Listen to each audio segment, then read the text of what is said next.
Item ಯಾವುದೇ ಇರಲಿ try ಮಾಡಿ ಆಚಿ ಚಿಕನ್ ಮಸಾಲಾ. ಬಿಷ್ಣೋಯ್ ಗ್ಯಾಂಗ್ ಹೆಸರಿನಲ್ಲಿ ಅಧಿಕಾರಿಗೆ ಬೆದರಿಕೆ ಕರೆ ಬಂದಿದೆ. ಮಹಾರಾಷ್ಟ್ರದ ಆರ್ಟಿಒ ಅಧಿಕಾರಿಗೆ ಈ ರೀತಿ ಕಾಲ್ ಬಂದಿದೆ. ಸೋಲದೇವನಹಳ್ಳಿ ಠಾಣೆಯಲ್ಲಿ ದೂರು ಕೂಡ ದಾಖಲಾಗಿದೆ. ಆರ್ಟಿಒ ಅಧಿಕಾರಿ ಪ್ರಸಾದ್ ಶಿವದಾಸ್ ನಾಲ್ವಡೆಗೆ ಈ ರೀತಿ ಬೆದರಿಕೆ ಕಾಲ್ ಬಂದಿದೆ. ಅದು ಕೂಡ ಬಿಷ್ಣೋಯ್ ಗ್ಯಾಂಗ್ ಹೆಸರಿನಲ್ಲಿ.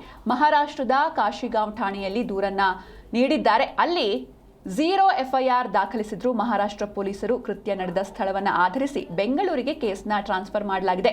ಬೆಂಗಳೂರಿನ ಸೋಲದೇವನಹಳ್ಳಿ ಪೊಲೀಸ್ ಠಾಣೆಯಲ್ಲಿ ದೂರು ಕೂಡ ದಾಖಲಾಗಿದೆ. ಮಹಾರಾಷ್ಟ್ರದ ಪ್ರಾದೇಶಿಕ ಸಾರಿಗೆ ಅಧಿಕಾರಿ ಅಂದರೆ ಆರ್ಟಿಒ ಇವರ ಹೆಸರು ಪ್ರಸಾದ್ ಶಿವದಾಸ್ ನಾಲ್ವಡೆ ಅಂತ. ಅವರಿಗೆ ಬೆದರಿಕೆ ಕರೆ ಬಂದಿದೆ. ಮಹಾರಾಷ್ಟ್ರದ ಕಾಶಿಗಾಂವ್ ಪೊಲೀಸ್ ಠಾಣೆಯಲ್ಲಿ ದೂರನ್ನ ನೀಡ್ತಾರೆ ಇವರು. ನಂತರ ಅಲ್ಲಿ 0 FIR ದಾಖಲಾಗುತ್ತೆ. ತದನಂತರದಲ್ಲಿ ಈ ಒಂದು ಕೇಸ್ನ ಬೆಂಗಳೂರಿಗೆ ಟ್ರಾನ್ಸ್ಫರ್ ಮಾಡಲಾಗಿದೆ.